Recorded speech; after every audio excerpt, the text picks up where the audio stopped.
कुशल मार्गदर्शक आदरणीय doctor Ramesh Kumar Pandey sir जी को जाता है। आज हम इस कार्यक्रम की औपचारिक शुरुआत करने से पूर्व अपने आदरणीय डायरेक्टर निदेशक डॉक्टर रमेश कुमार पांडे सर से आग्रह करेंगे कि सर आप 2 मिनट आज के हमारे सम्मानित मुख्य अतिथि मुख्य वक्ता आदरणीय डॉक्टर जगदीश साधीजा सर का स्वागत करते हुए कार्यक्रम की औपचारिक शुरुआत करने की अनुमति प्रदान करें। आदरणीय निदेशक सर। हाँ, थैंक यू राजेश। आज के सीआरसी गोरखपुर के 25वें वेबिनार में आज के मुख्य वक्ता और हम लोगों के सभी के वरिष्ठ पुनर्वास व्यवसायिक और हम सबके सीनियर डॉक्टर जगदीश साधीजा जी, सीनियर क्लिनिकल साइकोलॉजिस्ट इभास नई दिल्ली, आज के कार्यक्रम के समन्वयक सीआरसी गोरखपुर के clinical psychologist assistant professor Rajesh ji, आज के कार्यक्रम में जितने भी पेरेंट्स जुड़े हैं, जितने भी पुनर्वास व्यवसायिक जुड़े हैं, अलग अलग सामाजिक संगठनों के कार्यकर्ता जुड़े हैं, अलग अलग जनपद के अधिकारी जुड़े हैं, आप सभी का मैं अपने मंत्रालय सामाजिक न्याय अधिकारिता मंत्रालय, अपने विभाग मंत्रालय के दिव्यांग जन सशक्तिकरण विभाग, अपने राष्ट्रीय संस्थान राष्ट्रीय दृश्य दिव्यांग जन सशक्तिकरण संस्थान देहरादून और अपने समेकित क्षेत्रीय केंद्र गोरखपुर की तरफ से हार्दिक स्वागत करता हूं, अभिनंदन करता हूं। और मुझे बहुत खुशी है कि ये डॉक्टर जगदीश साधीजा जी के साथ ये हमारा दूसरा वेबिनार है और इसके पहले का जो वेबिनार था डॉक्टर साहब के साथ वो बहुत ही सफल था और बार बार हमारे स्टाफ के पास ये रिक्वेस्ट आ रही थी कि जगदीश साहब से हम लोग रिक्वेस्ट करके दोबारा हम लोग उनको सीआरसी गोरखपुर के साथ जोड़ें, उनके साथ कोई किसी मुद्दे पर वेबिनार करें। और मुझे बहुत खुशी है कि आप सब लोगों ने मिलकर, हमारे सारे अधिकारियों ने मिलकर जगदीश साहब से रिक्वेस्ट करके उनको फिर से इस पटल पर लेकर आए हैं। मैं सर का फिर से स्वागत करता हूं। बाकी सीआरसी गोरखपुर के विषय में राजेश ने काफ़ी कुछ बताया है, हम लोगों की कार्यशैली के बारे में काफ़ी कुछ बताया है, हम लोगों ने जो बेस्ट प्रैक्टिसेस की हैं पिछले 2 सालों में उसके बारे में काफ़ी कुछ बताया है। और खासकर कोविड के इस पैंडेमिक में सीआरसी गोरखपुर दिव्यांग जनों के लिए, उनके अभिभावकों के लिए, अलग अलग स्टेक होल्डर्स के लिए जो यूनिक इनिशिएटिव्स, जो यूनिक स्टेप्स ले रहे हैं उसकी चर्चा पूरे देश में हो रही है। और उसी के क्रम में जब ऐसे वरिष्ठ विशेषज्ञ हमारे साथ जुड़ते हैं तो रिलेटिवली जो थोड़ा सा पिछड़ा इलाका है देश में, ये पूर्वी उत्तर प्रदेश का, जहाँ पे सर्विसेज का थोड़ा सा अभाव है, और वहाँ इस विकट स्थिति में जब माता पिता को एक उचित समाधान मिलता है, मार्गदर्शन मिलता है, तो हम लोगों का जो उद्देश्य है कार्य करने का, सर्विस डिलीवरी का, वो पूर्ण होता है। मैं ज़्यादा समय नहीं लूँगा क्योंकि सारे अभिभावक और जितने भी लोग आज जुड़े हैं वो डॉक्टर साहब को सुनना चाहते हैं। मैं फिर से अपने मंत्रालय की तरफ से, अपने राष्ट्रीय संस्थान की तरफ से, अपने समेकित क्षेत्रीय केंद्र की तरफ से, अपने सभी अधिकारियों की तरफ से, कर्मचारियों की तरफ से और पार्टिसिपेंट की तरफ से भी मैं डॉक्टर जगदीश साहब का फिर से स्वागत करता हूं। सर, मुझे उम्मीद है कि आपका ये वेबिनार पिछले वेबिनार से भी ज़्यादा सफल होगा और मुझे ये भी आशा है कि फिर से आपकी डिमांड और ज़्यादा बढ़ जाएगी हमारे सीआरसी के साथ जुड़ने में। तो मैं आपसे रिक्वेस्ट करता रहूँगा सर, आपको हम लोग थोड़ा परेशान करते रहेंगे। आपका स्वागत है सर, बहुत बहुत धन्यवाद। नमस्कार जी, मैं आप बहुत बहुत धन्यवाद सर, बहुत बहुत धन्यवाद सभी का स्वागत। और सबसे पहले मैं सीआरसी गोरखपुर का बहुत बहुत धन्यवाद कहूँगा और पांडे जी का खास तौर से, उन्होंने हमें दोबारा से याद किया और मुझे एक मौका दिया आप सबके साथ, स्टूडेंट्स, पेरेंट्स और के साथ जुड़ने का। बहुत बहुत धन्यवाद। और आज का जो विषय है सर, कार्यक्रम औपचारिक रूप से शुरू करने से पहले मैं 2 शब्द आपके बारे में भी अपने प्रतिभागियों के समक्ष बोलना चाहूँगा सर। ओके सर, तो आज के इस कार्यक्रम में हमारे मुख्य अतिथि मुख्य वक्ता आदरणीय डॉक्टर जगदीश साधीजा सर, मानव व्यवहार एवं संबद्ध विज्ञान संस्थान एहवास दिल्ली में वरिष्ठ नैदानिक मनोवैज्ञानिक रूप में पिछले 30 वर्षों से कार्यरत हैं। आप दिव्यांगता एवं मानसिक स्वास्थ्य के क्षेत्र में लंबे समय से कार्य कर रहे हैं। आपने व्यवहार परिमार्जन, दिव्यांग बच्चों एवं उनके अभिभावकों के प्रति मध्यस्थता, लैंगिकता, यौन विकार, इंटरनेट की लत तथा व्यवहार प्रबंधन के क्षेत्र में कई आर्टिकल, कई शोध किए हैं। आप भारतीय पुनर्वास परिषद में नैदानिक मनोवैज्ञानिक के रूप में CRR संख्या A00153 से पंजीकृत हैं सर। आप जैसे वरिष्ठ नैदानिक मनोवैज्ञानिक इस फील्ड में सर एक नए नए कीर्तिमान स्थापित करते हुए कार्य कर रहे हैं सर। इन्हीं शब्दों के साथ मैं अपने आज के मुख्य अतिथि, मुख्य वक्ता आदरणीय डॉक्टर जगदीश साधीजा सर से आग्रह करूंगा कि सर कार्यक्रम को आगे की तरफ ले जाएं। आदरणीय डॉक्टर जगदीश साधीजा सर।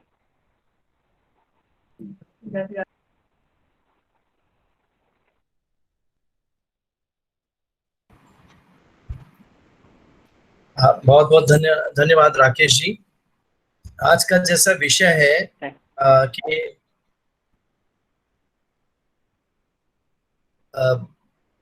मानसिक विकलांगता या बौद्धिक जनित विकलांगता में या विकासात्मक विकलांगता की जो बात आ रही है, उसमें हम उनके मनोवैज्ञानिक पहलुओं को समझें और उसमें हम किस तरह से हस्तक्षेप करें, और ये विशेष रूप से उन स्थितियों में जो कि कोविड की चल रही है।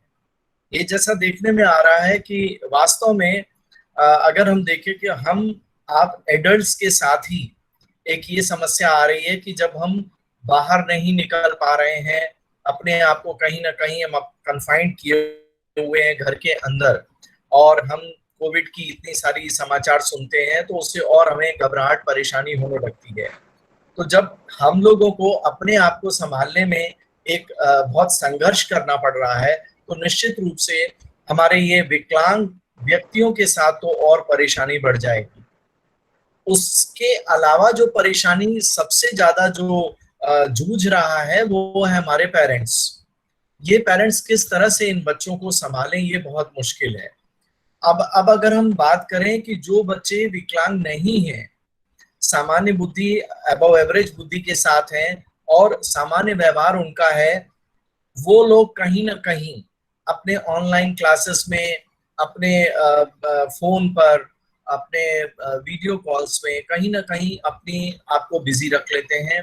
पेरेंट्स उनको डिफरेंट क्रिएटिव एक्टिविटीज में इन्वॉल्व कर लेते हैं, लेकिन इन विकलांग बच्चों के साथ उनको कैसे इन्वॉल्व करना, ये अपने आप में बहुत कठिन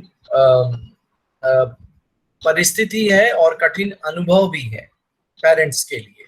आज हम इसी विषय पर बात करेंगे कि इस दौरान ये बच्चे किस तरह के व्यवहार के साथ आप सबके सामने आ रहे हैं और उनको हम लोग किस तरह से डील करें। सबसे पहले जो सामान्यतः देखने में आया है, जिस तरह से हमारे पास फोन कॉल्स भी आते हैं पेरेंट्स के और टीचर्स के, काउंसलर्स के, तो उसमें ये है कि इन बच्चों की जो सबसे ज्यादा परेशानी आ रही है वो है कि अकेलेपन की वजह ज्यादा महसूस हो रही है। जो छोटे बच्चे हैं वो बहुत गुस्सा करना या बहुत चीखना चिल्लाना, अपने आप को हार्म पहुंचाना, ये वाला व्यवहार बहुत देखने में आ रहा है। कई बार इन बच्चों को हम लोग एक थोड़ा और भी दूसरे दृष्टि से भी समझें कि देखिए, इनमें मानसिक विकलांग निश्चित रूप से आपको कई बच्चे दिख जाते हैं, लेकिन कई बच्चे ऐसे हैं जो मानसिक विकलांगता के साथ साथ मानसिक रोग के साथ भी हैं, मेंटल इलनेस के साथ भी हैं, जो कि शायद आप लोगों को पता नहीं लग पाता होगा और कई बार पेरेंट्स को भी नहीं पता लग पाता है जब तक वो किसी मनोचिकित्सक से ना मिले। इन स्थितियों में देखा गया है कि उन बच्चों के साथ ये प्रॉब्लम ज्यादा आती है और वो बच्चे इस तरह का व्यवहार ज्यादा करते हैं। एक उन बच्चों में भी इस तरह के व्यवहार करने की ज्यादा संभावना है जिनकी बिहेवियर प्रॉब्लम्स यानी कि व्यवहारगत समस्याएं पहले भी बहुत रही और वो इस दौरान और ज्यादा ये परेशानी पैदा कर रहे हैं। एक तो गुस्से की बात है और अपने आप को हानि पहुंचाने की बात है। दूसरा, कई बच्चों में देखा गया कि उनका खाने और पीने का जो एक रूटीन था वो बहुत डिस्टर्ब हो गया, उनके सोने का रूटीन डिस्टर्ब हो गया, वो ठीक से सो नहीं रहे हैं, ठीक से खाना पीना नहीं ले रहे हैं, जिससे कि उनकी कमजोरी और चिड़चिड़ापन इसकी वजह से बढ़ रहा है। एक और भी चीज देखने में आई कि जैसे हम सब हैं सामाजिक प्राणी और हम लोगों को अपने फ्रेंड सर्कल में, अपने रिलेटिव्स में मिलने का बहुत मन करता है और हम लोग कहीं ना कहीं वीडियो कॉल से, फोन से बात कर लेते हैं।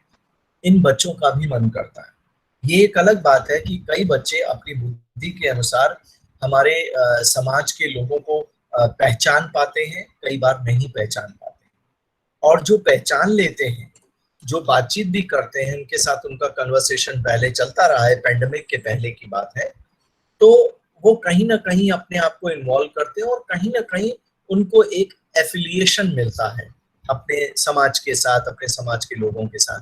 और सच पूछे, ये एफिलिएशन जो होता है, एक दूसरे के साथ जो जुड़ना होता है, ये उनके अपनी पहचान को और आगे बढ़ाता है। पहचान मतलब उनकी रिकॉग्निशन। रिकॉग्निशन मतलब अगर उसका नाम ए है तो ये समझता है कि हमारे ये जो व्यक्ति समाज के हैं, हमारे जो रिलेटिव हैं या चाचा हैं, ये ए को पहचान रहे हैं, तो उनसे उनकी पहचान जब बढ़ती है तो वो एक उनको अलग उनके सेल्फ कॉन्सेप्ट को जो है, उनका जो अपने प्रति एक भाव होता है कि मैं क्या हूं, मैं और लोगों से कुछ अलग हूं, तभी तो माँ और पिता मेरे साथ ऐसा अलग सा व्यवहार करते हैं, या स्कूल में टीचर अलग से बुलाती है, अलग से व्यवहार करती है। ये जो एक सेल्फ कॉन्सेप्ट है जो उनका है, वो पॉजिटिव साइड में जाता है जब उनकी समाज के लोगों से पहचान होती है। यहाँ पर क्या हो गया, एक बहुत बड़ा बैरियर हो गया कि समाज के लोगों के साथ वो उनका रूबरू नहीं हो रहा, और शायद बहुत कम परिवार ऐसे होते होंगे जो अपने विकलांग बच्चों को वीडियो कॉन्फ्रेंसिंग से अपने समाज के साथ लोगों को जोड़ते, ऐसा बहुत ही कम देखने में आया। तो एक यहाँ पर जहाँ एक तो वैसे ही उनको अकेलेपन का भाव था, और दूसरा यहाँ उनका जो एक समाज के साथ जुड़ना हो रहा था वो भी कम हो गया। अब जब ये कम हो गया तो उनकी पहचान अपने तक ही सीमित हो गई, और जो बच्चे और समझदारी में हैं, विकलांग मानसिक विकलांगता के अलावा में बुद्धि के स्तर में थोड़ा सा ऊपर है, माइल्ड रिटार्डेशन लेवल के हैं और समझते हैं, काफी काम करते हैं, उनके साथ ये नीड ऑफ एफिलिएशन जो होता है ये बहुत होता है, और वो कहीं पर अगर डिस्टर्ब होता है तो निश्चित रूप से वो स्वयं भी डिस्टर्ब होता है। अभी बात आती है एक और अलग परिस्थिति देखने में आई है परिवारों में, कि आज परिवार में सब लोग लॉकडाउन के बाद भी सब कहीं ना कहीं अपने आप में इन्वॉल्व हो गए। अगर उनके भाई बहन हैं तो वो ऑनलाइन क्लासेस में बिजी हो जाते हैं, और अगर उनके माता पिता हैं, माता पिता का भी सारा टाइम, अगर फादर का वर्क फ्रॉम होम है तो वो घर से अपना काम करते हैं, माँ भी अगर वर्किंग है तो उनका भी काम ऐसे चलता है। वो एक अलग परिस्थिति हो गई। एक परिस्थिति जिसमें माँ होम मेकर है और वो भी कहीं ना कहीं सारे घर को मैनेज करने में अपना समय देते थे।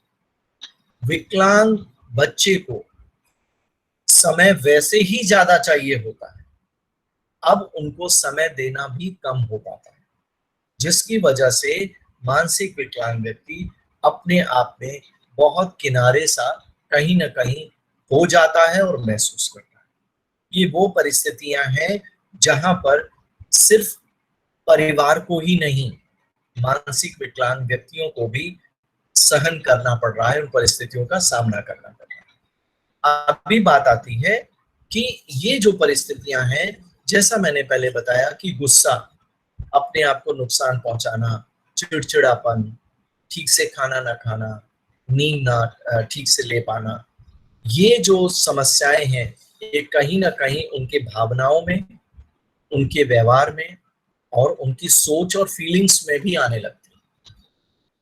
अभी बात आती है कि ये जो इतनी परिस्थितियां आती हैं, इन सब का सामना कैसे किया जाए। सबसे पहले हम लोग ध्यान दें इंडिविजुअल लेवल पर कि हम उन बच्चों का, उन व्यक्तियों का जो कि मानसिक विकलांगता के स्तर पर हैं, उनको हम किस तरह से उन पर हम ध्यान दें। उन पर ध्यान देने का सबसे सही जो एक तरीका वो है कि हम परिवार में कहीं भी बटे हुए हैं अपने कामों में, लेकिन इस दौरान हम कहीं ना कहीं अपना थोड़ा समय विकलांग व्यक्ति के साथ भी बांट लें। वो बहुत जरूरी है। अगर हम स्पेशल नीड के बच्चों के साथ, व्यक्तियों के साथ अगर हम अपना समय थोड़ा सा बिताएंगे, उनके साथ बांटेंगे, परिवार का हर सदस्य, तो उसकी जो ये व्यवहारगत समस्याएं हैं वो काफी हद तक कम हो सकती हैं।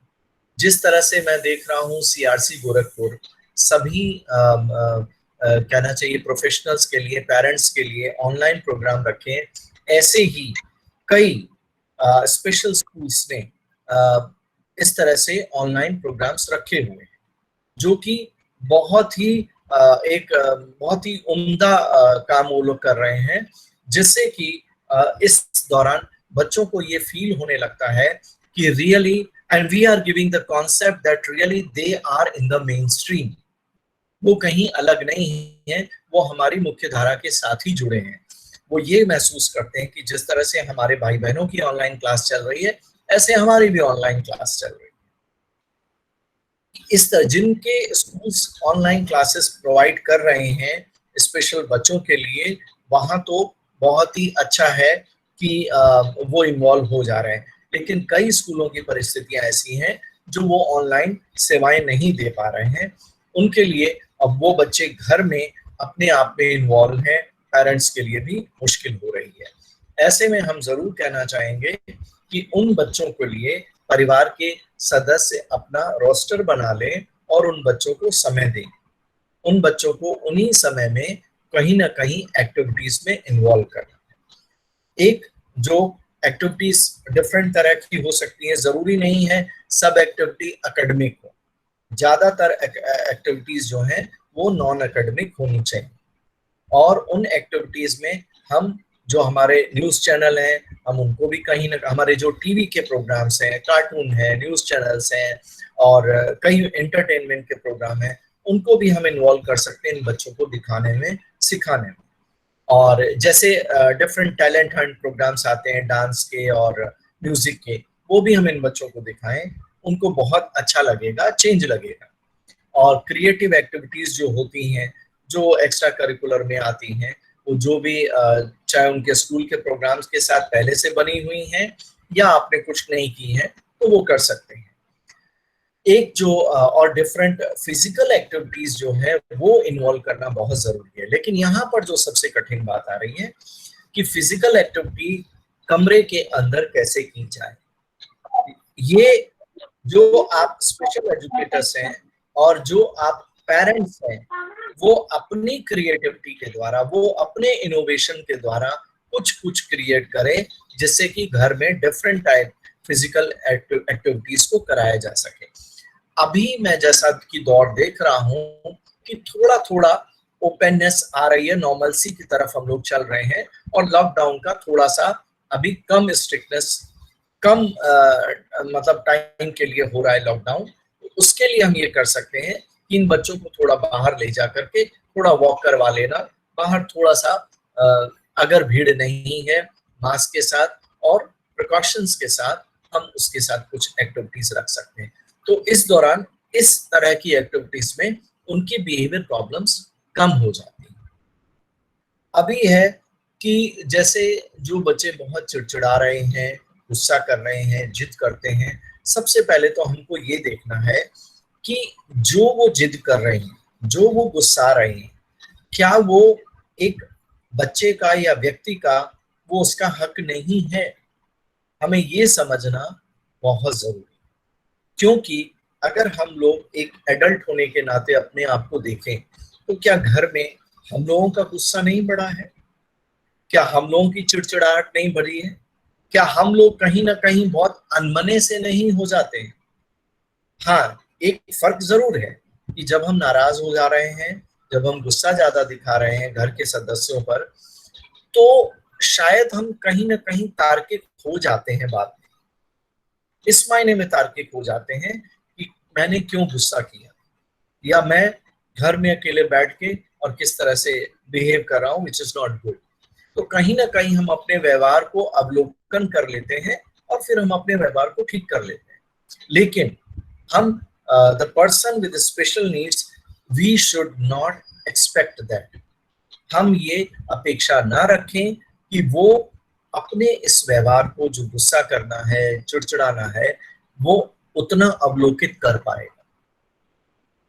उसको अवलोकन नहीं वो कर पाएगा, वो हम लोगों को समझना होगा, एम्पथाइज करना होगा, उनकी जगह बैठ के सोचना होगा कि ये वस्तु स्थिति ऐसी है जिसकी वजह से ये ऐसा व्यवहार कर रहा है। हमें उनके व्यवहार से नाराजगी नहीं रखनी, नाराजगी के बजाय हमें कूल करने के तरीके ढूंढने। जैसे सबसे पहले कूल करने का तरीका, हमें उसकी नींद और भूख का ध्यान पहले रखना है कि वो उसकी ठीक है कि नहीं। दूसरा, अभी के दौर में हम ये कर सकते हैं कि इन बच्चों का सर का मसाज, बॉडी का मसाज, वो हमको अच्छे से करेंगे, वो उनकी कूलनेस को लाएगा। ब्रीदिंग एक्सरसाइज, वो भी हम इन बच्चों को कराएं। सांस लेने का, प्राणायाम का तरीका, अगर आपको आते हैं ये प्राणायाम के तरीके, अनुलोम विलोम के तरीके, तो वो जरूर आप अपने बच्चे को खुद भी करें और बच्चे को कराएं, तो व्यक्ति को कराएं। वो बहुत ही उनको फर्क डालता है, इसका बहुत पॉजिटिव इफेक्ट देखने को मिला है।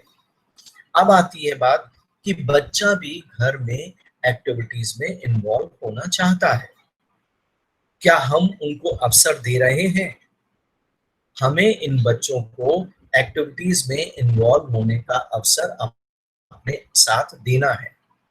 माँ अगर सब्जी काट रही है तो इन बच्चों को हमें कट करने के लिए भी बताना है और साथ बैठ के करवाना है। हम और कुछ नहीं करवा सकते, हम सब्जी धुलवा लें। जैसे आजकल हो रहा है कि हम सब्जी डायरेक्ट लाते हैं और हम डायरेक्ट इस्तेमाल नहीं करते, उसको पहले सोडा के पानी में धोते हैं, उसके बाद सुखाते हैं। और शायद ये सारी एक्टिविटीज हमारे मानसिक विकलांग व्यक्ति और बच्चे आराम से कर सकते हैं और हम उनको अपॉर्चुनिटी दे सकते हैं। इस तरह की छोटी छोटी कई सारी एक्टिविटीज हैं जो कि हम निकाल लें और अपने बच्चे को इन्वॉल्व करें। जैसे आजकल दौर में देखने में आ रहा है कि जनरल है कि घर के व्यक्तियों को, खास तौर से मेल को घर में बर्तन मांजने खूब पड़ रहे हैं, तो ये एक उनके लिए शायद बहुत ही कठिन काम है, कठिन दौर है।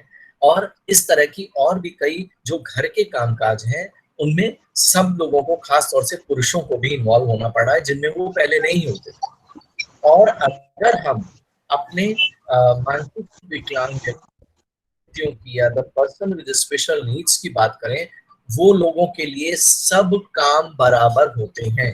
उनकी दृष्टि में वो सब काम करने के लिए रेडी होते हैं।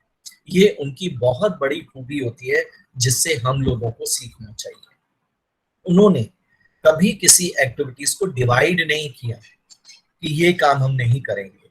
अगर हम लोग देते हैं तो वो लोग करते हैं। क्यों? क्योंकि उनको एक चीज बिल्कुल क्लियर है कि हम ये काम करेंगे तो हमारी इसमें प्रशंसा होगी और लोग हमसे जुड़ेंगे, हमसे मित्रता करेंगे, हमको चाहेंगे। ये जो एक फीलिंग है इनके अंदर, ये सुपर फीलिंग है जिससे हमको सीखना चाहिए। और हम अगर उनको एक्टिविटीज में इस तरह से इन्वॉल्व करते हैं तो बहुत अच्छे से काम करते हैं। और शायद जिस तरह से आज लॉकडाउन का दौर है या घर में कन्फाइंड होने का दौर है, इस दौर में हम जो काम डिवाइड कर लेते हैं, टाइम डिवाइड में हम बच्चों के लिए भी डिवाइड करें, इन व्यक्तियों के लिए भी डिवाइड करें और वो सब काम करेंगे। हाँ, इन जब ये काम करते हैं, इनको एक चीज की बहुत जरूरत होती है, वो होती है आपके प्रशंसा की, आपके मुस्कुराहट की, आपके शाबाशी की, आपके खुशी की। वो काम करने के बाद वो पहले चेहरा देखते हैं आपका कि आप माता पिता या भाई बहन के तौर पर आप खुश हैं कि नहीं उनसे। ये आपको बहुत ही स्पष्ट रूप से उनके सामने प्रकट करना कि आपको ये चीज बहुत अच्छी लगी। हाँ, कई बार जैसे छोटे बच्चे हैं, उनको आप केवल प्रशंसा करें, शायद वो उतना ना समझ पाते हैं या उतना नहीं पॉजिटिवली परसीव कर पाए। उसके लिए बेहतर है कि उनको कुछ आप चीज, खाने की चीज जो उनके चॉइस की है वो बना के दे दें, खरीद के दे दें। इस तरह से आप उनको रीइंफोर्स कर सकते हैं। उनके बिहेवियर को, अच्छे बिहेवियर को हमें बढ़ाना जरूरी है, और वो हम उनके भावनाओं को समझ के तब हम कर सकते हैं। एक तो ये बात। अभी बात आती है कि उनको हम, जब बात है कि भाई हम उनको इन्वॉल्व कर रहे हैं अपने साथ एक्टिविटीज में, और वो भी बहुत अच्छे तरह से एक्टिविटीज में इन्वॉल्व हो रहे हैं, तो हमने एक्टिविटीज में इन्वॉल्व करके उनकी कितनी एबिलिटीज को बढ़ाया, ये हमें जानना देखना जरूरी है। ये हमें देखना बहुत जरूरी है कि हमने उनकी एक्टिविटीज को, कौन कौन से उनकी स्किल्स को बढ़ाया, वहां पर क्या क्या चीजें उन्होंने सीखी, ये बहुत जरूरी है। जब ये आपको प्लान करना है, ये आपको तय करना है कि वो क्या क्या चीजें सीख रहे हैं नए, या जो बच्चे कई बार अनमने मन से नहीं करना चाह रहे हैं, उनका मन नहीं है, तो आप उनको नया सिखाने के लिए मत परेशान करो। जो उन्होंने सीखा है उसी को कराइए और उसी को अप्रिशिएट करिए। नया जो सिखाना है वो उनको बताइए कि चलिए आज हम हमको बेटा आपको हम नई चीज बता रहे हैं, आपने सिंपल नई चीज बताई। आजकल जैसे देखते हैं कि रेसिपीज नई नई बना रहे हैं, खाने के व्यंजन नई नई तरीके के, घर वाले अब सब आपस में बैठे हैं तो साथ खाने का एक अलग मजा आता है उनको, तो उसमें वो कुछ कुछ नई रेसिपीज बनाते हैं। इन बच्चों को भी हम लोग नई रेसिपीज के लिए इन्वॉल्व कर सकते हैं, चाहे रेसिपीज में हेल्प करवा लें या नई रेसिपीज इन बच्चों को सिखाएं, ये लोग भी करें।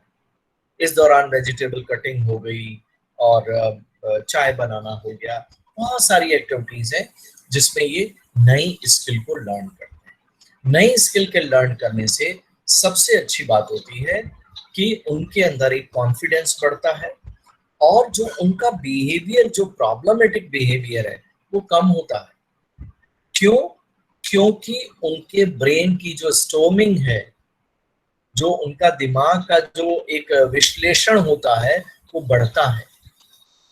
ब्रेन स्टॉर्मिंग की वजह से क्या होता है कि वो पॉजिटिव साइड सोचते हैं, किसी टारगेट को अचीव करने की बात सोचते हैं। फिर वहां पर जो निगेटिव पहलू है व्यवहार का, यानी कि व्यवहारगत समस्याएं जो हैं, गुस्सा करना, मारपीट करना, लड़ना झगड़ना, सामान तोड़ना, ये सब अपने आप हट जाते हैं। ये शायद आप लोग अपने आप में भी महसूस कर सकते हैं कि जब कभी भी आप अपने ब्रेन को स्टॉर्म करें किसी टारगेट को अचीव करने के लिए, कोई काम करने के लिए, कुछ और आगे बढ़ने के लिए अपने करियर में, अपने पढ़ाई में, तो आप देखेंगे कि आपके अंदर जो नेगेटिव थॉट्स हैं या जो एक निगेटिव करने की जो प्रक्रिया आ रही है, वो अपने आप पीछे चली जाती है। फिर आपका मन नहीं करेगा। फिर आप क्योंकि आपकी ब्रेन स्टॉर्मिंग हो गई अपने टारगेट को अचीव करने, आई कुछ नया काम कर।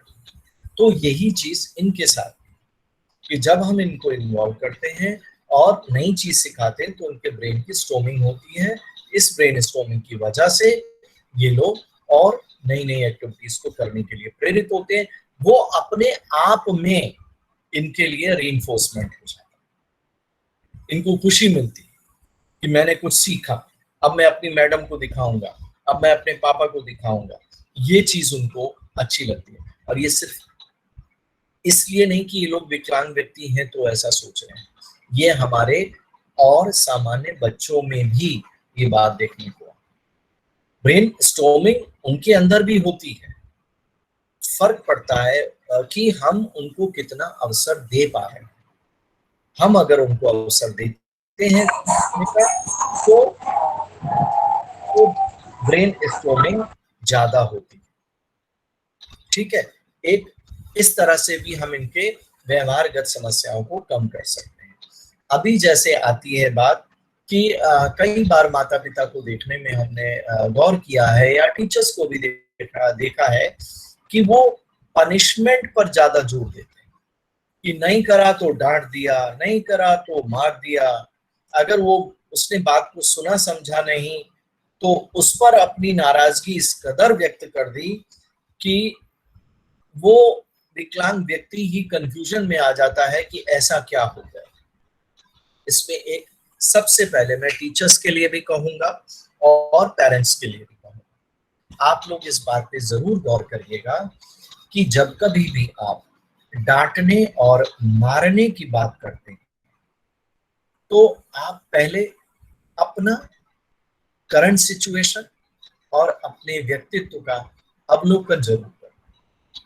करंट सिचुएशन से मेरा मतलब है कि क्या आज आप जो ये गुस्सा कर रहे हैं या एक नेगेटिव रिएक्टिविटी आपकी आ रही है, इसकी वजह क्या है?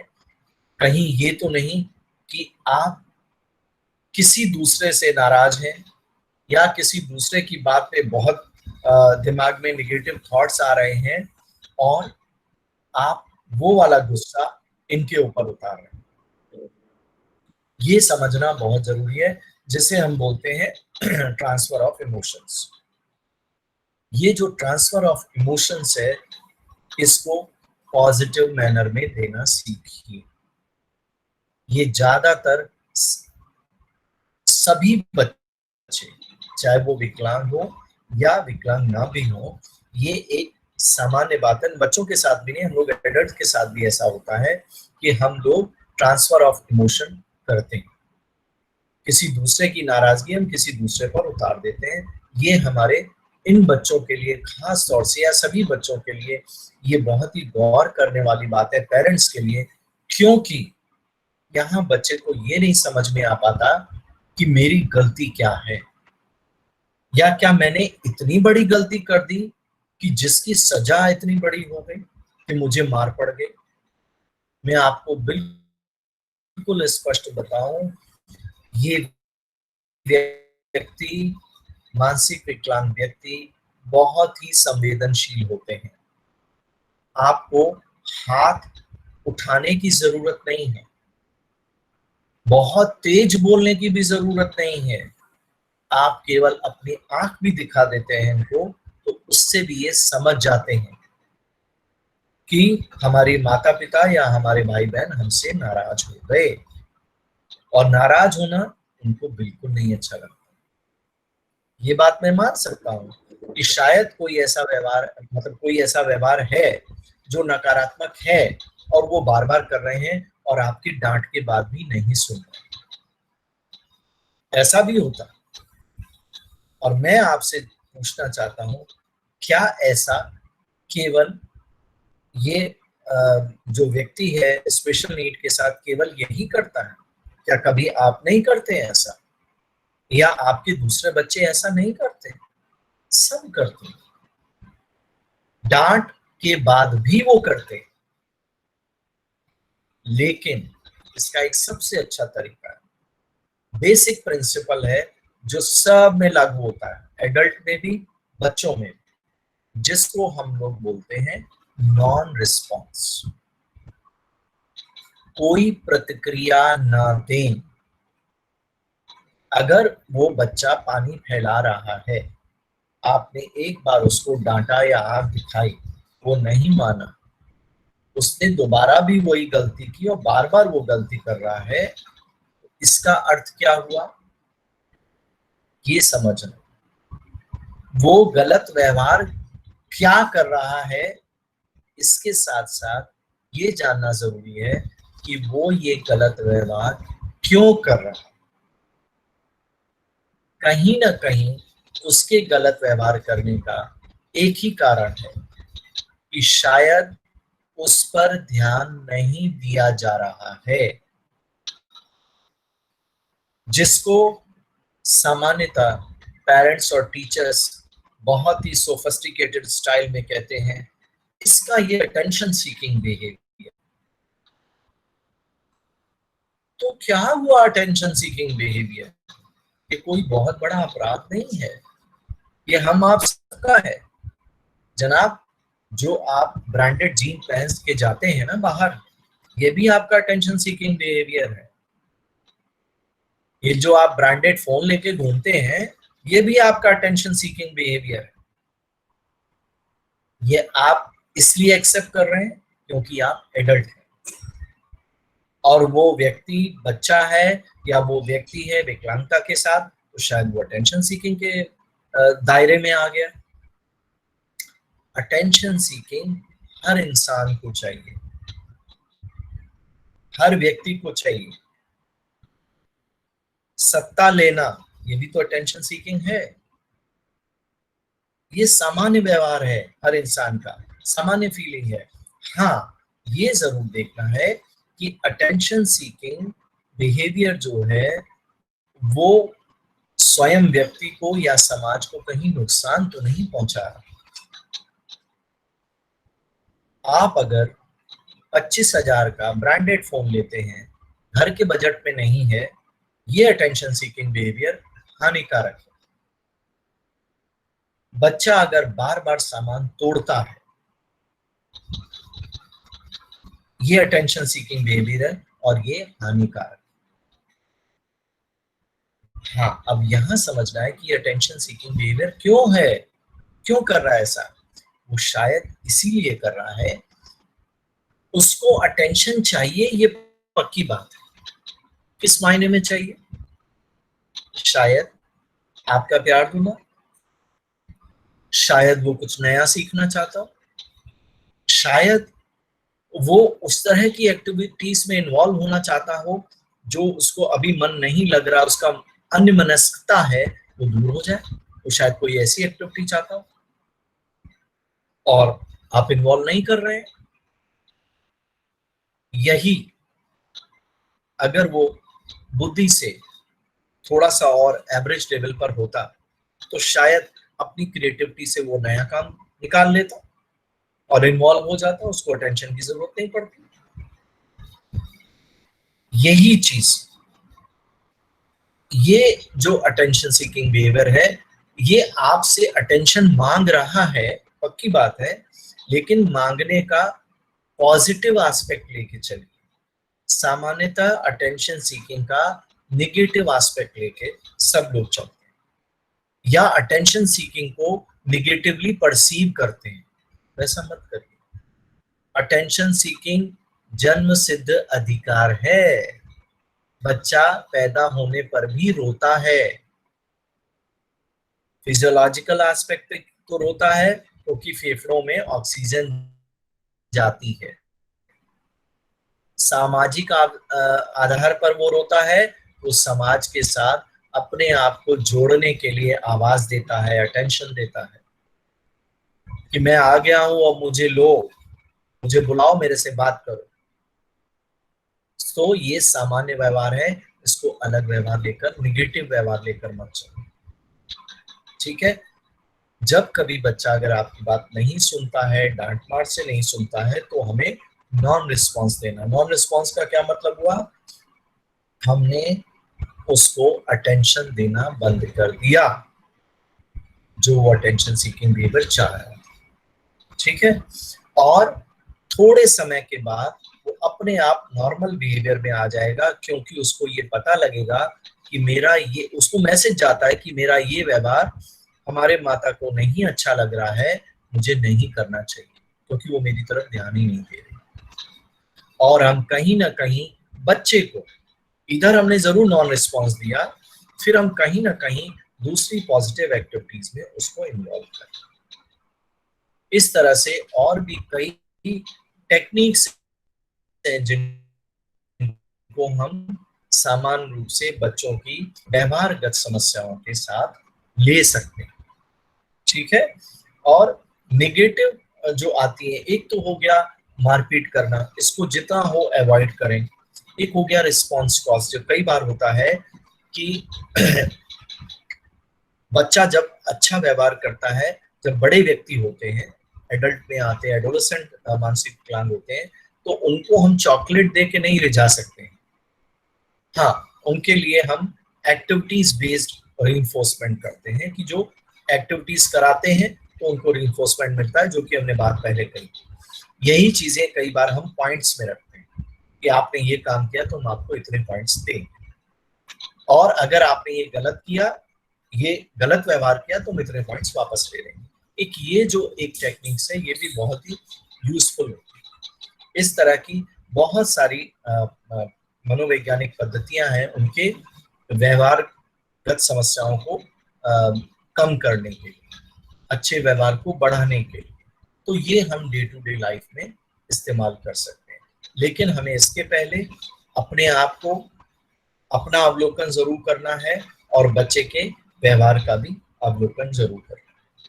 अब जैसा कि मैं देख रहा हूं समय हो रहा है, राजेश जी आगे आप बताइए कि इसको जारी रखा जाए या समय की तरफ देखा जाए।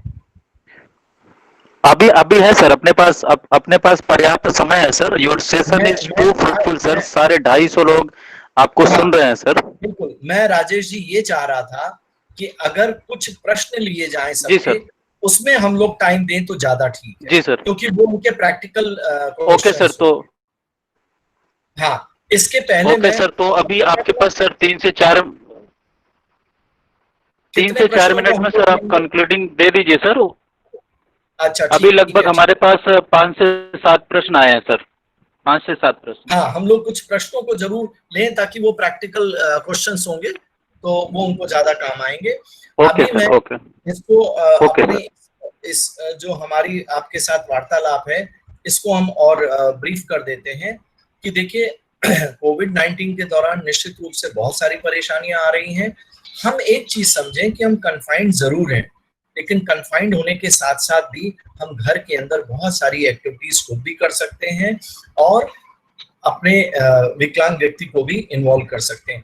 एक चीज जरूर ध्यान रखिए कि हम अगर इस थॉट के साथ हमेशा रहते हैं कि कोविड चल रहा है और पैंडेमिक चल रहा है, कैसे होगा, लाइफ कैसे जाएगी, और दिन भर हम वो न्यूज सुनते रहते हैं कि आज आंकड़ा यहाँ पहुंचा, कल वहां पहुंचा, इसको लेके हम बहुत टेंस होते हैं।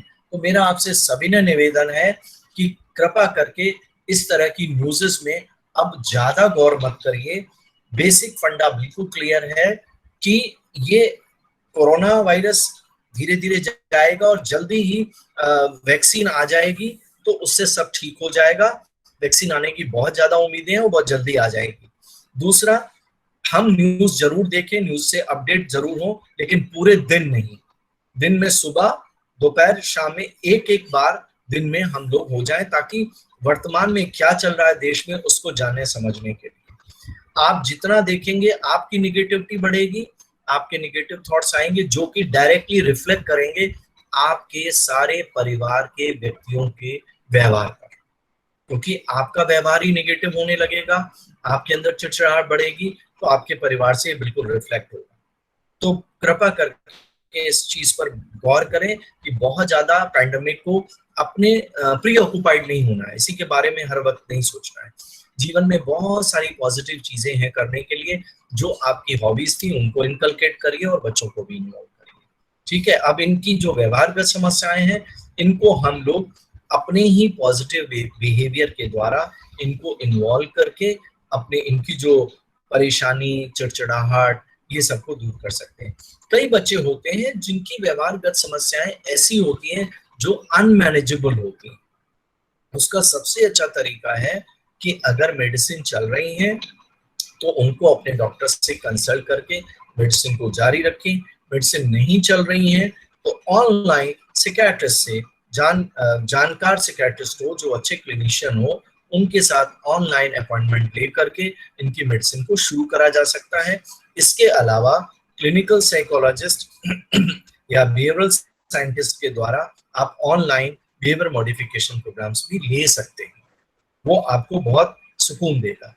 इसके अलावा आप भी कहीं ना कहीं माता पिता या भाई बहन होने के नाते अपनी कहना चाहिए कि बहुत ही एंजाइटी, टेंशन, डिप्रेसिव फीलिंग, इन सब से जूझ रहे होंगे, जो कि इसका सीधा प्रभाव बच्चे के साथ व्यवहार में भी पड़ता है। आप इसके लिए भी अपने काउंसलर या क्लिनिकल साइकोलॉजिस्ट से ऑनलाइन प्रोग्राम्स ले सकते हैं, जिससे आपका स्ट्रेस और एंजाइटी कम हो। ठीक है, इन सब के साथ ही मैं अपनी बात यही समाप्त कर रहा हूं। इसके बाद मैं क्वेश्चन आंसर सेशन लूंगा। हाँ, क्वेश्चन आंसर सेशन शुरू होने के पहले मैं श्रुति जी का खास तौर से धन्यवाद करूंगा, जिन्होंने साइन लैंग्वेज से हमारी बात को सब लोगों को बताया, समझाया। Shruti ji, I am very very much thankful to you.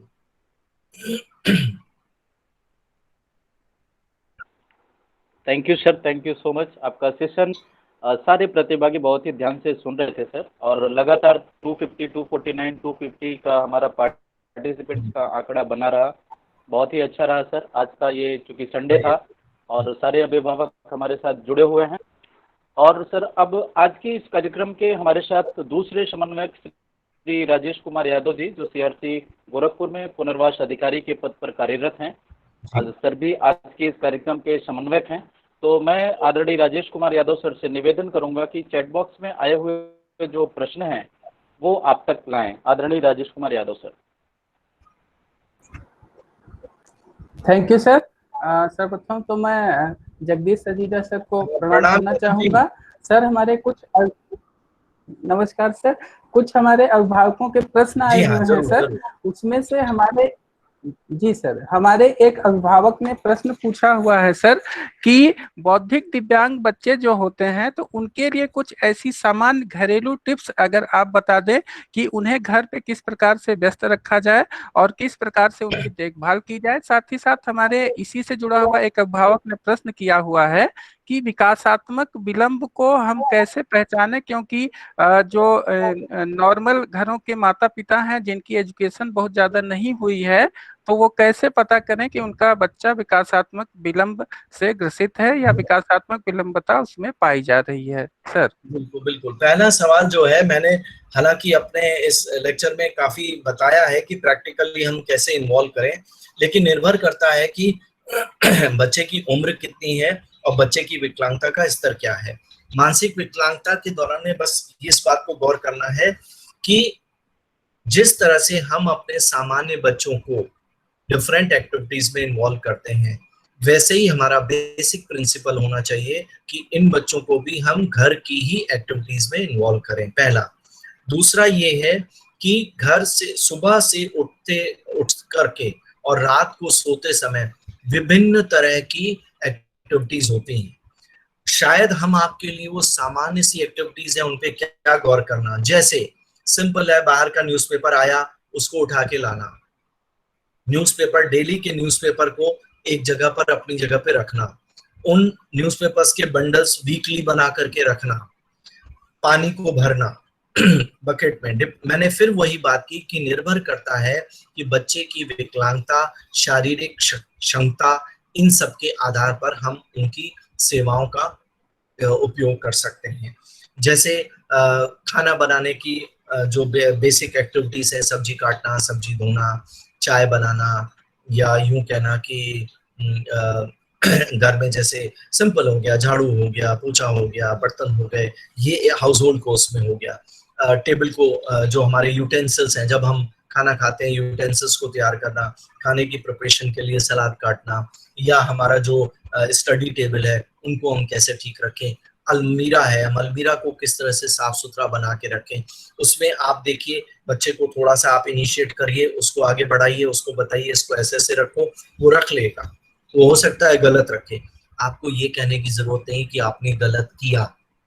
ऐसा नेगेटिव सेंटेंस कभी मत बोलिए, उनको बोलिए वेरी गुड, आपने ये बनाया, अरे वाह, आपने ये देखा, जो उसने काम किया है उसका 80% भाग उसने गलत किया है, 20% भाग ठीक किया है। तो आपका ध्यान 20% भाग पर जाना चाहिए, 80% पर नहीं। 20% को बोलेंगे वाह ये तो आपने बहुत अच्छा किया है। अब बात आती है कि हम 80% का क्या करें। अब 80% की तरफ चलिए और उसको बोलिए अच्छा बेटा इसको ऐसे लगाओ, इसको ऐसे लगाओ, बजाय ये कहने के कि आपने ये काम बिल्कुल गलत कर दिया, इसको ऐसे करो, इसको बिल्कुल ऐसे करो जैसे आपने ये किया। नहीं, आप उसको करेक्ट करने का तरीका बताइए, वो आप मॉडल के रूप में होंगे, आपकी मॉडलिंग से वो भी करता चला जाएगा। उसको नहीं समझ में आया था तभी तो 80% गलत हुआ। अब ये वाली स्किल आपको सिखानी है, आप उस समय बताएंगे, वो धीरे धीरे करेंगे। अपने लेवल से वो जितना भी कर सके उसको अप्रिशिएट करें। इस तरह से सुबह से लेके रात तक की बहुत सारी अनगिनत एक्टिविटीज हैं जिसमें हम उनकी बुद्धि और की क्षमता और शारीरिक क्षमता के आधार पर हम उनको इन्वॉल्व कर सकते हैं। दूसरा सवाल जो है एक किया गया कि हम विकासात्मक जो अवरुद्धता है उसको हम कैसे पहचानें। बहुत बड़ी साधारण भाषा में, जहां पर माता पिता बहुत पढ़े हुए नहीं है, एक सामान्य सा प्रश्न आता है। ये प्रोफेशनल्स के लिए भी प्रश्न आता है। बिल्कुल इस प्रश्न से आपको काफी उत्तर मिल जाएगा। सवाल बिल्कुल एक ये है कि जब आप अपने बच्चे के बारे में सोचते हैं, मान लीजिए आज ये बच्चा 2 साल का है। अब ये 2 साल में हमारा बच्चा विकास के मामले में आगे है या पीछे है, ये कैसे पता करें? सबसे सरल तरीका है, ये 2 साल का बच्चा जब पैदा हुआ, इसके आसपास कितने बच्चे मोहल्ले में पैदा हुए हैं, अड़ोस पड़ोस में पैदा हुए हैं, अपनी रिश्तेदारी में पैदा हुए, पहले ये पता कर लें। अब मान लीजिए हमारा बच्चा विनीत है और उसका बच्चा सुरेश भी हुआ था और विनोद भी हुआ था और सरिता भी हुई थी जब विनीत पैदा हुआ था, उसी के आसपास। तो हम ये पता कर लें कि विनीत ने इस समय ये सरिता ने इस समय चलना फिरना बोलना उसका किस लेवल का है, विनोद का किस लेवल का है, तीनों बच्चों का पता कर लें और हम विनीत के साथ कंपेयर करें। तो जब हम विनीत के साथ कंपेयर करेंगे तो हमें सरिता के और बाकी 2 बच्चे, इन तीनों बच्चों के साथ जब हम कंपेयर करते हैं विनीत के विकास को, हमें बिल्कुल पता लग जाएगा कि हमारा बच्चा चलने में पीछे है, बैठने में पीछे है, बोलने में पीछे है, क्लियर पता लगेगा। एक चीज ये होती है कई बार ये होता है कि मेरा जैसे उनका ये पहला बच्चा है, तो वो इस तरह से कंपेयर करके मालूम कर सकते हैं। अगर उनका ये दूसरा बच्चा है और पहला बच्चा सब मामले में ठीक था, दूसरा बच्चा जो है वो अपने पहले बच्चे के कंपेयर करके कर सकते हैं। एक ये भी कई बार होता है कि विकास के मामले में बच्चे के स्पीच का भी विकास देर से है, चलने का भी विकास देर से है, मोटर एक्टिविटीज भी डिलेड है, स्पीच भी डिलेड है, कॉम्प्रिहेंशन भी डिलेड है। अगर ये सब चीज डिलेड हो रही हैं तो कंपैरिजन से हम कह सकते हैं हाँ भाई ये डिलेड है। किसी बच्चे में केवल एक कंपोनेंट डिलेड होता है, किसी का स्पीच डिलेड हो सकता है तो मोटर कॉम्प्रिहेंशन ठीक हो, किसी का मोटर डिले हो सकता है, स्पीच और कॉम्प्रिहेंशन ठीक हो। तो ऐसा भी होता है, वो कंपैरिजन जो करेंगे उससे पता लग सकता है। अगर कहीं भी माता पिता को ये लगे कि थोड़ा भी, चाहे वो एक कंपोनेंट में डिलेड है या सब में डिलेड है, वो तुरंत ही सबसे पहले पेडियाट्रिशियन से कांटेक्ट करें, अपने बच्चों के डॉक्टर से मिल लें या किसी भी अस्पताल में, गवर्नमेंट हॉस्पिटल में, प्राइवेट में, वो बच्चों के डॉक्टर से मिल ले। वो अपने आप बता देंगे कि बच्चे में कहाँ परेशानी है और आगे किस विशेषज्ञ से संपर्क कर सकते हैं। ठीक है, मैं समझता हूँ मेरे दोनों सवालों का जवाब संतुष्टिपूर्ण मिला होगा, अगर ना हो तो फिर भी पूछ लीजिएगा।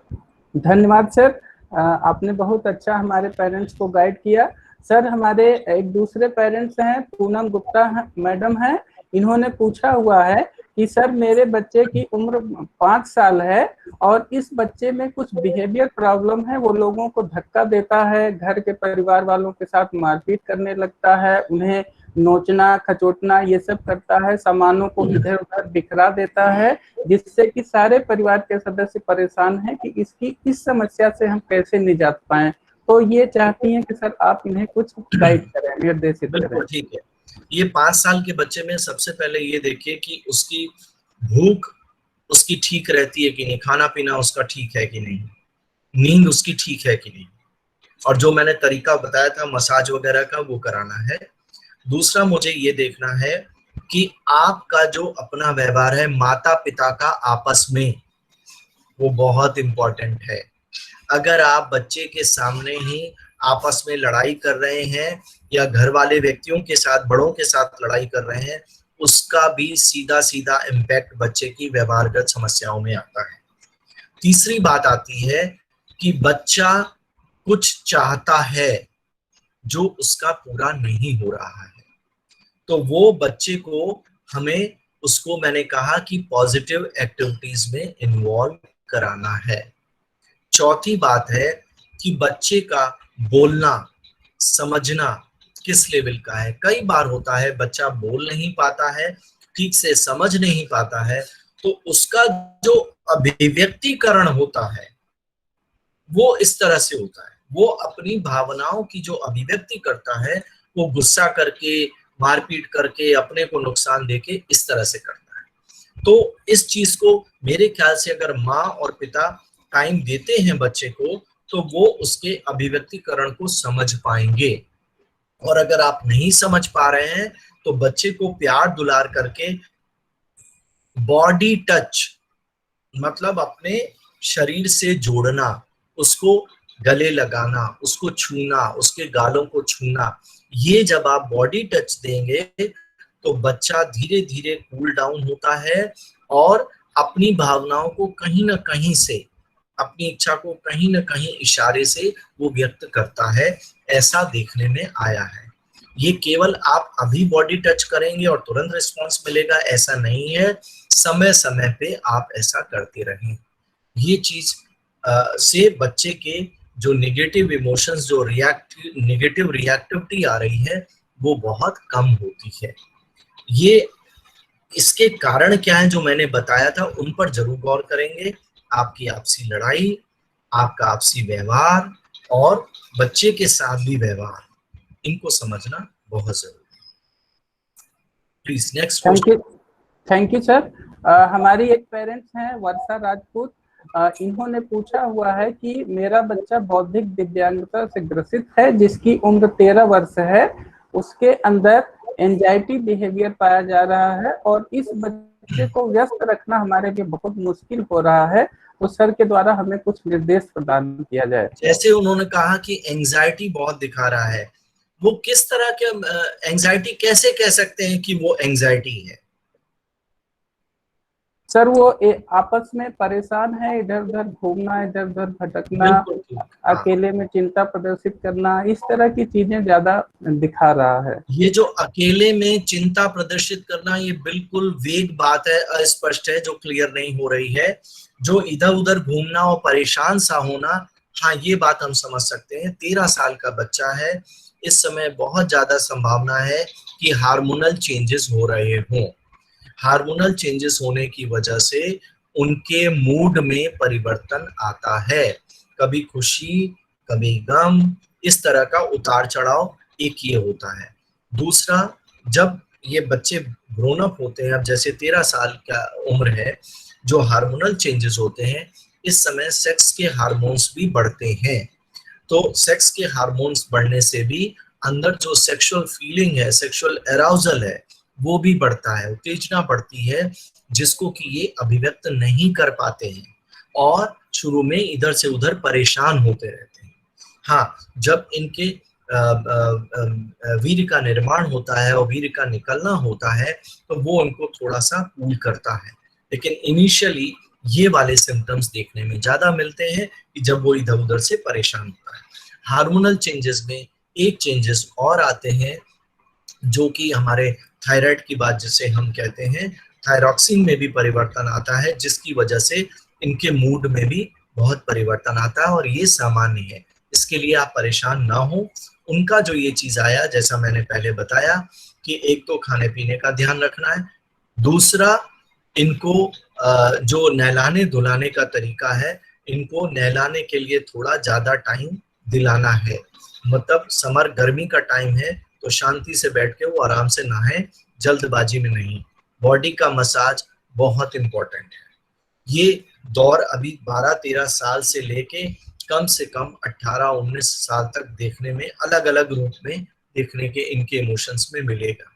बहुत ज्यादा अगर आपको लग रहा है नहीं संभाल पा रहे हैं, बहुत परेशानी हो रही है, तो हम जरूर कहेंगे कि आप पेडिट्रिशियन से कांटेक्ट करें, वो अपने आप आपको उसको आगे का हल बताएंगे। हालांकि मैं आपको बताऊं, कोई भी समझदार मेडिकल डॉक्टर इसमें कोई भी दवा देकर हार्मोन्स के ग्रोथ में हस्तक्षेप नहीं करता है, इसीलिए वो आपको मेडिसिन तो नहीं देंगे, लेकिन आप फिर भी अपनी तसल्ली के लिए उनसे मुलाकात कर सकते हैं।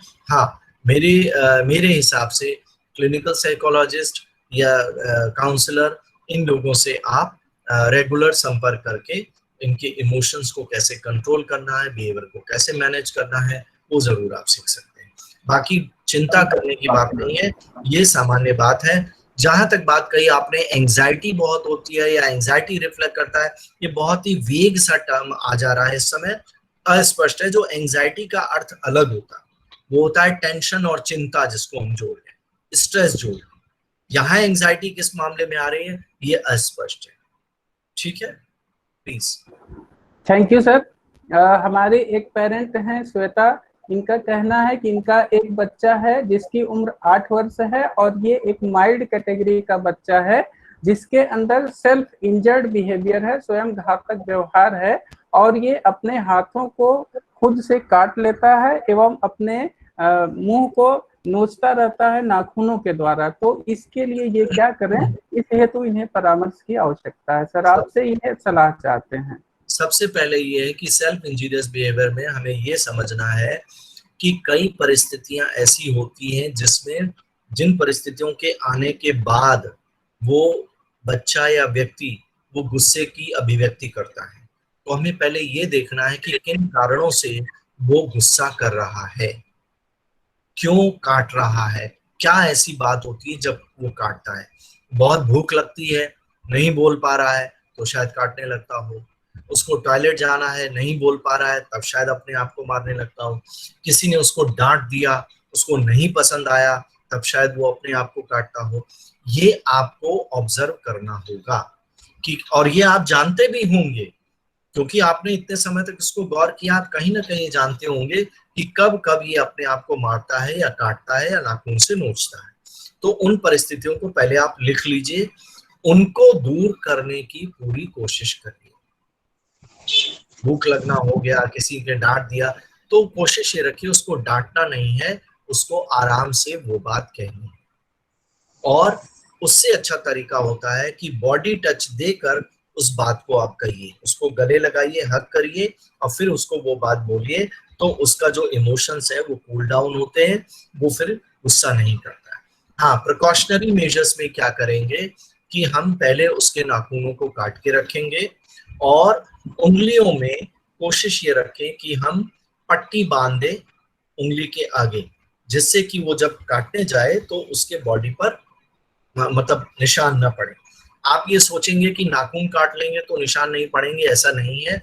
बेहतर है हम आगे बैंडेड कर दें उसको, पूरा बैंडेड भी नहीं बल्कि बैंडेज पूरी लगा दें। ठीक है, एक तो ये तरीका है। दूसरा, जिस जगह वो काटते हैं उस जगह हम उसको फुल स्लीव्स का कपड़ा पहनाएं। अगर फुल स्लीव्स नहीं पहना सकते हैं तो आप उसके कोई कपड़ा बांध दें, बैंडेज ही कर दें, जिससे कि ये जो इसका व्यवहार है ये धीरे धीरे धीरे धीरे करके हम इसको मतलब सेल्फ हार्म को हम अलग कर सकते हैं अपने आप को नोचने और मारने के लिए। ये चीज हमको लंबे टाइम तक पट्टी बांधने की प्रक्रिया रखनी पड़ेगी। मैं आपको साइंटिफिकली बता दूं, किसी भी आदत को बनने में 72 घंटे लगते हैं।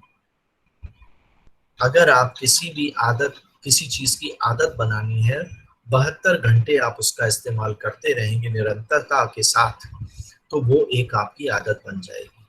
सेम प्रिंसिपल से हम आदत को छुड़ा भी सकते हैं। ये जो इसकी आदत बनी है इसको हम हटा भी सकते हैं, ये बीच में बैरियर पैदा करके। ये जो है उसको रोकते हैं पट्टियों को बांध लेना, जिससे कि उसको घातक नहीं होगा उसकी स्किन के लिए और वो उसको पेन भी नहीं देगा। कई बार ये भी होता है सेल्फ इंजीनियस बिहेवियर में कि वो अपने आप को काटता रहता है, तो इतना काटता है बीच बीच में वो उसको दर्द होता है, लेकिन वो बोल नहीं पाता। उस दर्द की वजह से वो और उसको काटता है, नोचता है। तो इस चीज को हटाने के लिए हमें बैंडेज कर देना उन अंगों पे जरूरी होगा। और जब हम उसको प्यार करते हैं या उसके कारणों को हमने ढूंढ लिया कि किन कारणों से ऐसा कर रहा है और धीरे धीरे उसके कारण कम हो रहे हैं आपके व्यवहार से, तो आप उसको पॉजिटिव रीइंफोर्समेंट जरूर दीजिए। चाहे उसको प्यार करना हो गया, उसको खाने की चीज हो गई, निर्भर करता है उसकी विकलांगता का स्तर कितना है। इससे उसके व्यवहार में धीरे धीरे कमी आएगी। ठीक है, please next. Thank you sir. हमारे साथ जुड़े हुए हैं श्री आलोक भुवन सर। उन्होंने एक प्रश्न पूछा हुआ है सर आपसे, paediatrician why not to psychotics. हाँ, क्या चीज? सर उन्होंने पूछा हुआ है paediatricians why not to psychotics. Paediatrician why not to psychotic, मैं समझा नहीं, मतलब आलोक जी थोड़ा सा क्लियर करें इस बात को। मैंने ये कहा कि जो पेडिट्रिशियन है उसके और जहां पर हम बात कर रहे हैं गांव या किसी ऐसे जगह पे, तो वो ऐसे बिहेवियर को समझ भी नहीं पाते हैं। बिल्कुल, तो बिल्कुल, we should go for the psychiatrist or clinical psychologist or the special educator first, rather than कि हम वो पेडिट्रिशियन के पास भेज देते हैं तो और भी कहानी बिगड़ जाती है। हाँ, ये जो यस, वेरी राइट आलोक जी, आपने जो कही है वो गाँव की स्थिति के लिए कही है। मैं आपको स्पष्ट बताऊं, गाँव में पीएचसी लेवल पर जो फिजिशियंस हैं वही डील करते हैं। वहां पर स्पेशलाइजेशन या super specialisation like paediatrician, psychiatrist, clinical psychologist कोई नहीं मिल पाता। ये जो सामान्य जो मैंने बात कही पेडियाट्रिशियन की, वो शहर की स्थिति को देखते हुए कही। गांव में तो पीएससी लेवल पे भेजा जाएगा, पीएससी में जो फिजिशियन होगा एमबीबीएस वो अपने आप रेफर कर देगा, तो वहां पर साइकियाट्रिस्ट भी नहीं अवेलेबल होगा और क्लिनिकल साइकोलॉजिस्ट भी नहीं होंगे। ये स्थिति है। मैं समझता हूँ आलोक जी आपके सवाल का जवाब क्लियर हो गया। जी जी जी जी, मैं क्लियर ही था, वो सवाल था ही नहीं, क्लियर ही था। मैंने ये जस्ट एक suggestion. Right, I am happy that you are listening. Oh thank you sir, most welcome. कैसे हैं? ठीक-ठाक। Nice nice, yeah great. और मैं जैसा देख रहा हूँ हमारे सर डॉक्टर जगदीश गुप्ता जी भी हैं। हाँ हाँ sir, I am very happy. हम लोग सभी सर आपके तो कायल है ना। अरे sir, always always welcome sir. नहीं, जगदीश जी सुन के यहाँ पर हैं। जगदीश जी नाम राशि है, और आज का सेशन जितना आपने सरल भाषा में जी जी पेरेंट्स के लिए और प्रोफेशनल्स के लिए दिया, वो काबिल तारीफ है। नमन करता हूँ उसके लिए sir. Thank you. Thank you sir. Sir हमारे एक अभिभावक हैं परवीना जी, उन्होंने एक प्रश्न पूछा हुआ है कि 10 साल का एक बच्चा है जिसे घर में रहना बिल्कुल पसंद नहीं है, अगर उसे जबरदस्ती घर पर रखो तो पूरा दिन किसी से बात नहीं करता, प्यार से बात करो तो बार बार मुंह को घुमा लेता है और अलग अलग से आवाज निकालने लगता है, कृपया सुझाव दें। वेरी गुड भाई, मुझे एक बात बताइए, उसका घर में बैठना उसको अच्छा नहीं लगता, मैंने माना। अगर हम अपने सामान्य परिवारों में भी देख लें, हमारे कई बच्चों में ऐसे बच्चे होते हैं जिनको घूमना पसंद है और मम्मी और पापा डंडा हर वक्त लिए रहते हैं कि तुम सारा दिन घूमने की बात क्यों करते हो। तो इस तरह के व्यवहार में हमें दबाना नहीं है, हमें उसको घुमाने का अवसर जरूर रखना है कि उसको घुमा के हम आ गए। हाँ, ये जो घुमाना उसको है बाहर, इसको हम एक रीइंफोर्सर के तौर पर भी इस्तेमाल कर सकते हैं। हम उससे घर की कोई जो भी एक्टिविटीज हैं, चाहे पढ़ाने की हो, रिक्रिएशनल एक्टिविटीज हो, वो करवाएं और उसको ये बोलें कि तुम ये करो, हम तुम्हें घुमाने ले चलेंगे। आप देखिए बहुत बड़े बड़े काम उससे करवा लेंगे, आप बहुत सारी स्किल उसको सिखा सकते हैं सिर्फ घुमाने के नाम से। अब बात आती है अगर नहीं घुमाने ले जा सकते हैं तो वो तरह तरह की आवाजें निकालता है। एक चीज जो मैं समझ पा रहा हूं, क्या आपका बच्चा कहीं ऑटिस्टिक फीचर्स के साथ तो नहीं है? जो मैं समझ पा रहा हूं शायद ये क्योंकि ये ऑटिस्टिक फीचर्स, ऑटिस्टिक बच्चों के साथ ये चीज ज्यादा देखने में मिलती है, और उन बच्चों में भी जो सीवियरली हैंडीकैप होते हैं और बहुत ही सेडेंट्री उनका स्टाइल होता है, एक ही जगह बैठे रहना, कुछ काम नहीं करना, तो उनका बड़ा मन करता है बाहर निकलने का, उनको बहुत फ्रेशनेस मालूम देती है। ये काम अगर इस लेवल पर वो बच्चा है, सीवियरली मेंटल रिटार्डेशन में है, ऑटिस्टिक फीचर्स के साथ है, तो निश्चित रूप से आप बच्चे को घुमाने का क्रम जरूर रखें। मैं आपको एक बात बताऊं, अगर बच्चे को आप दिन में 1 घंटा या आधा घंटा घुमाते हैं तो वो बच्चा का टाइम स्लॉट उसको पता हो जाता है, सेट हो जाता है कि मुझे इस समय के दौरान में मुझे आधा घंटा या 1 घंटा घुमाया जाएगा। इसके बाद आपसे जिद नहीं करेगा, वो कर जरूर लीजिए आप। और कई बार आप इस वाले व्यवहार को, घूमने के उसके व्यवहार को आप एक रीइंफोर्सर के तौर पर भी इस्तेमाल कर सकते हैं। अपने आप वो आवाजें निकालना उसका अभिव्यक्तिकरण है उसकी नाराजगी का, तो वो अपने आप धीरे धीरे उसकी आवाजें भी कम हो जाएंगी। Thank you sir. ठीक है, थैंक यू सर। अब हमारे साथ मैं लास्ट प्रश्न लेना चाहूंगा। हमारे एक अभिभावक हैं प्रांजल जैन जी, जिन्होंने पूछा हुआ है कि वर्तमान समय में सभी क्लासेस ऑनलाइन चल रही हैं और अगर बच्चा ऑनलाइन सेशन में बैठना नहीं चाहता है, वो बार बार इधर उधर भागता है, तो उसके लिए हम क्या मैनेजमेंट टेक्निक अपना सकते हैं, ये इनका प्रश्न है।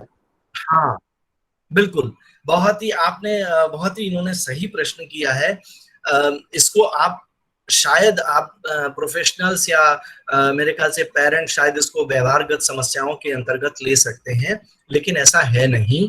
कारण ये है कि देखिए ऑनलाइन क्लासेस में हम सिर्फ विकलांग बच्चों की बात कर रहे हैं, हम उन बच्चों की भी, सामान्य जो बच्चे हमारे हैं अच्छी बुद्धि के साथ, उनके साथ भी ये बड़ी समस्या हो रही है कि लंबे टाइम ऑनलाइन क्लासेस एक जगह बैठ के नहीं ले पाते हैं, और ये निर्भर करता है बच्चे के अटेंशन स्पैन के ऊपर। हर बच्चे का अटेंशन स्पैन अलग अलग होता है। हमारी जो क्लासेस ऑनलाइन हो रही हैं उनकी डिमांड ये है, उनकी मांग ये है कि बच्चे का अटेंशन स्पैन थोड़ा अबव होना चाहिए, बल्कि क्लासरूम में भी इतना अटेंशन स्पैन बच्चे नहीं देते हैं जितना यहाँ देने की जरूरत पड़ती है। और वहां तो क्लासरूम में क्या होता है, बच्चे आपस में टीज करके, खेल करके, टीचर से कुछ एक्स्ट्रा बात करके अपना थोड़ा मनोरंजन कर लेते हैं, अटेंशन स्पैन को बढ़ा देते हैं। लेकिन ऑनलाइन क्लासेस में उनका ये डिप्राइवेशन है, उनको नहीं मिल रहा है। तो अगर हम विकलांग बच्चे की बात करते हैं तो जितने अटेंशन स्पैन से वो कुछ सीख पा रहा है उसके लिए हम उनको मतलब धन्यवाद बोले। और हाँ, थोड़े समय के लिए वो निकल जाता है, कोई बात नहीं, ब्रेक ले ले, जाने दीजिए। वो दोबारा से आके बैठता है, ठीक है, नहीं बैठता है, कोशिश करें। नहीं बैठे तो आप परेशान ना हो, और इस बात के लिए आप बिल्कुल ना सोचें कि हमारे बच्चे में इतनी बड़ी कमी है जो वो क्लास में भी नहीं बैठ रहा है, या एक माता पिता के तौर पर मेरे अंदर इतनी बड़ी कमी है कि मैं अपने बच्चे को ऑनलाइन क्लास में भी नहीं बैठा से पा रही हूँ, और मैं टीचर से बार बार सॉरी भी बोलूं। प्लीज आप ऐसा ना करिएगा, ना बच्चे को दोषी बनाइए, ना आप आत्मग्लानि में चलिए। और टीचर को मैं समझता हूँ, स्पेशल एजुकेटर है तो बहुत अच्छे से समझते होंगे टीचर्स कि बच्चे का अटेंशन स्पैन अलग अलग है, वो शायद नहीं बैठ सकता। ठीक है, हाँ, कोशिश आप कर सकते हैं कि बैठ के, और डिफरेंट डिपेंड करता है एक्टिविटीज भी कैसी टीचर्स करा रही हैं। बहुत ही इंटरेस्टिंग एक्टिविटीज हैं, बच्चे अपने आप इन्वॉल्व होते हैं। हो सकता है कि शायद बीच में एक्टिविटीज इंटरेस्टिंग ना हो, तो कोई बात नहीं, नहीं बैठ रहे। एक और चीज हो सकती है कि बच्चा लगातार बैठ रहा है, उसको बैठ के ना देखने दें, पॉस्चर चेंज कर सकते हैं। वो लेट करके भी देख ले, साइड में टेक लगा के भी देख ले। इससे पॉस्चर चेंज होने से भी बच्चे का अटेंशन स्पैन बढ़ जाता है। इन बातों पर गौर किया जा सकता है। Thank you sir. एक प्रश्न हमारे पास सर और आ गया है, इसे भी मैं लास्ट में लेना चाहूंगा सर। हमारे सीआरसी में एक अभिभावक हैं जिनका बच्चा 4 साल का है। वो जब भी सीआरसी में आता है अपने घर पे ठीक है, रास्ते में ठीक है, लेकिन जैसे ही सीआरसी में आकर के उसे किसी टीचर के पास बैठाया जाता है या किसी भी हमारे थेरेपिस्ट के पास बैठाया जाता है तो वो बच्चा तुरंत रोना शुरू करता है और तब तक रोते रहता है जब तक वो सीआरसी से बाहर न निकल जाए। तो सर, इस बच्चे के व्यवहार सुधार है तो हम क्या कर सकते हैं? कृपया हमारे अभिभावक को। हाँ, मैं समझ रहा हूँ, ऐसा होता है, कई बच्चों में ऐसा होता है।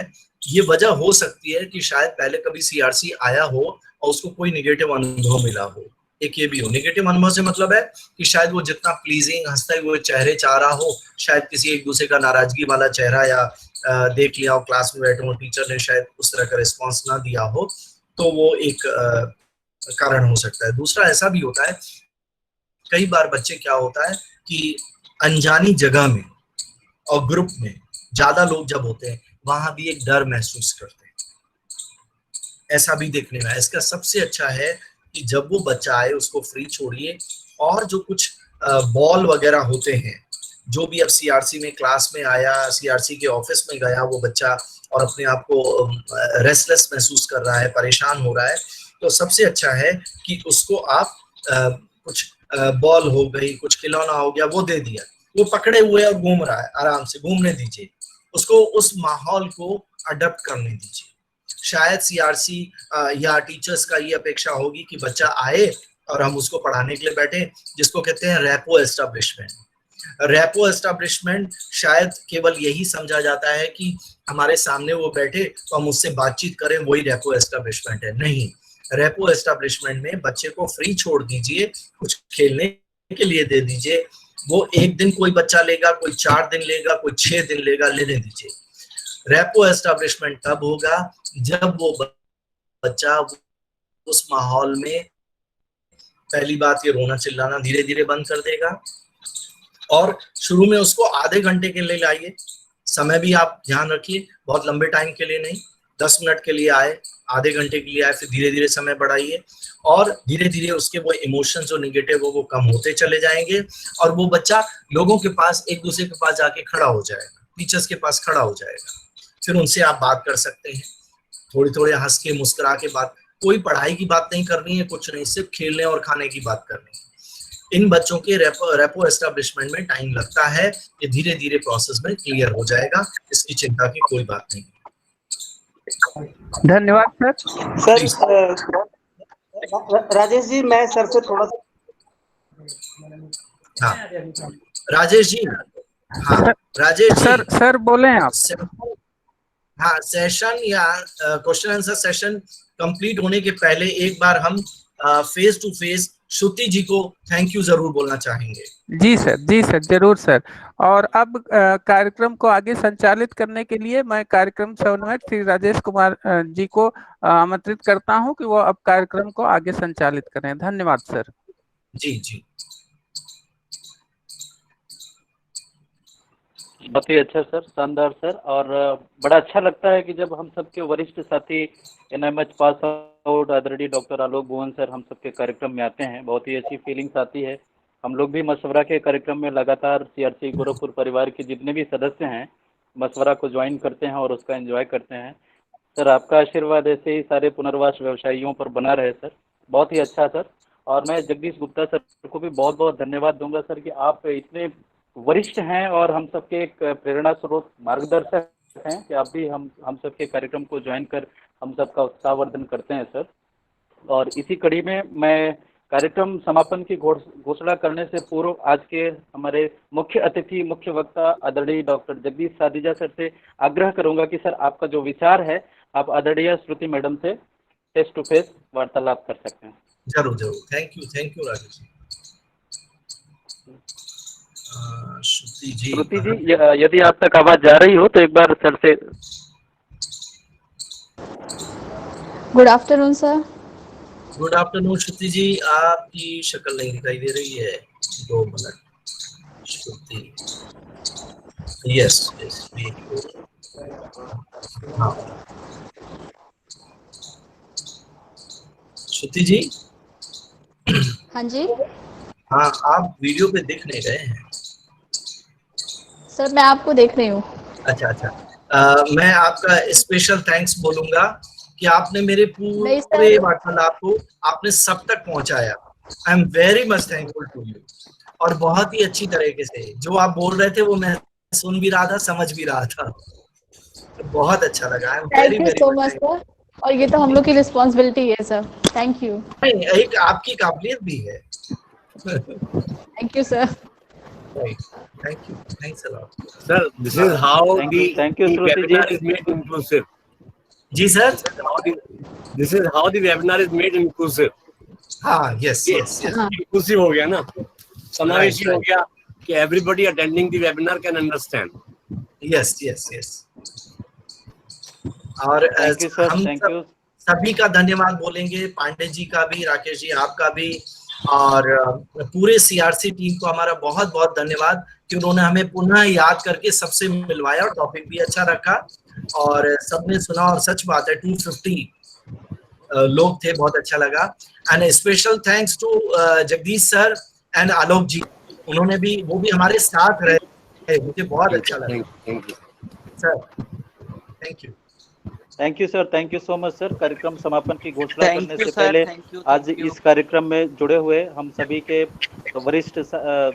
वरिष्ठ doctor Alok Bhuvan sir, Shri Alendra Tripathi sir NILD Kolkata से, प्रोफेसर डॉक्टर गोपाल प्रसाद, गोरखपुर विश्वविद्यालय गोरखपुर से, श्री जेसी गुप्ता सर, पूर्व सहायक निदेशक AYJ NSSD RC नोएडा से, हमारे साथ जुड़े हुए नमो नारायण पाठक जी, हमारे साथ जुड़े हुए प्रवीणा नागिल जी, योगिता शर्मा जी, डॉक्टर प्रेम छाबड़ा जी उज्जैन से, आप सभी महानुभावों का CRC गोरखपुर परिवार हार्दिक स्वागत, वंदन, अभिनंदन करता है कि आज का ये जो हमारा कार्यक्रम था, ई परामर्श श्रृंखला का 25वां कार्यक्रम था। एक मेगा एपिसोड के रूप में लगातार 1 घंटे तक 250 प्रतिभागियों ने इस कार्यक्रम में आज के मुख्य वक्ता आदरणीय डॉक्टर सदीजा साहब के विचारों को सुना है। और हम आशा ही नहीं, पूर्ण विश्वास है कि इस कार्यक्रम से हमारे अभिभावकों को पूरा का पूरा लाभ मिला होगा। इन्हीं बातों के साथ आज के कार्यक्रम के समापन की मैं घोषणा करता हूं। एक बार पुनः आप सभी को नमस्ते, नमस्कार, वंदन करते हुए कार्यक्रम से विदा लेता हूं। धन्यवाद। नमस्कार। धन्यवाद।